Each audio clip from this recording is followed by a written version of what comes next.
কি জানার ভয় নাই? আর কোনোদিন যদি দেখছি একটা মায়ের নিচ্ছে পারবো না তোরে, অবস্থা সব আন বেরো।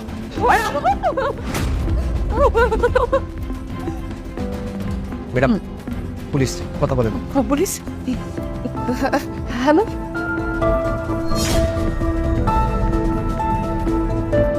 এই তুই যে কি করতেছস? দাঁড়া দাঁড়া, আমি পড়াশোনা করছিস তাই না? তোর কোনো কাম নাই, তা নিজের কাম কর, জান কেটা। আর তুই হ্যালো, আমি ডেলিভারি ম্যান বলছিলাম।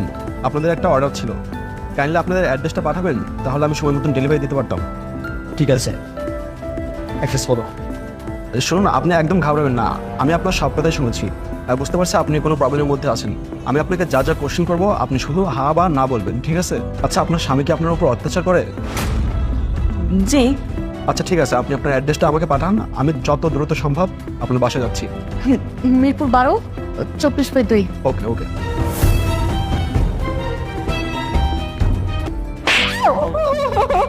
আমার টাকা টাকা আপনি দিবি তারপরে।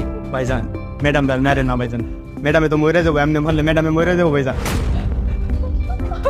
তোরে বুঝতে পারছি, আমার তো তুই আমার যা কেটা যা। কখনো যদি এসছে আমাকে মাস্ক রাইতে আমার তা যা যা না না। শোন, যেটা চাইছি ওটা শুনে তো দিয়ে দে, নাহলে কতক্ষণ এরকম অত্যাচার সহ্য করবি বল? কখন আমি বল। বাইরে ফেলো, তুমি আমার যা করতেছো বাইরে ফেলার থেকে আমি তোমার একটা টাকাও দিতে পারবো না। তুই বলি টাকা পয়সা আনবি সবই করি, তারপর তোর যা মোচা যেভাবে মোচা সেভাবে টাকা আনবি। মার মার এখন।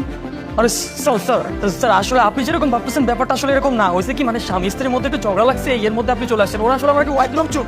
আর একটা কথা বলবি না, তুই কি ভেবেছিস আমি কোনো ইনফরমেশন ছাড়াই এখানে এসেছি? আরে তুমি তুমি বলতেছো না কেন? আমি তো তোমাকে মারি নাই, তাই না? বলো স্যারকে। স্যার, ও আমাকে দিনের পর দিন যেভাবে অত্যাচার করছে, যেভাবে মারধর করছে, আপনি যদি এই মুহূর্তে এখানে না আসতেন ও আমাকে মেরেই ফেলতো। বল, এখন কি বলবি? এখনই কি বলবি যে তোদের মধ্যে কিচ্ছু হয় নাই, নর্মাল ঝামেলা লাগছে? এই তো লজ্জা করে না যৌতুকের জন্য এমন করতে?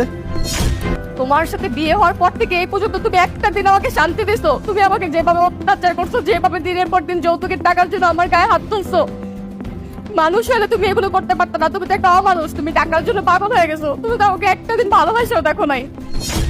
তোমার মনে যদি আমার জন্য একটু দয়া মায়া থাকতো, তুমি আমাকে এত অত্যাচার করতে পারতো না। তুমি না মানুষটা, তুমি একটা অমানুষ, তোমার মনে দয়া মায়া বলতে কিচ্ছু নাই। স্যার, এত কথা বলে কোনো লাভ নাই। ও দিনের পর দিন আমাকে মারধর করছে, আপনি ওকে এখান থেকে নিয়ে যান। চল এবার থানায় গিয়ে 14 শিখে ভাত খাবো।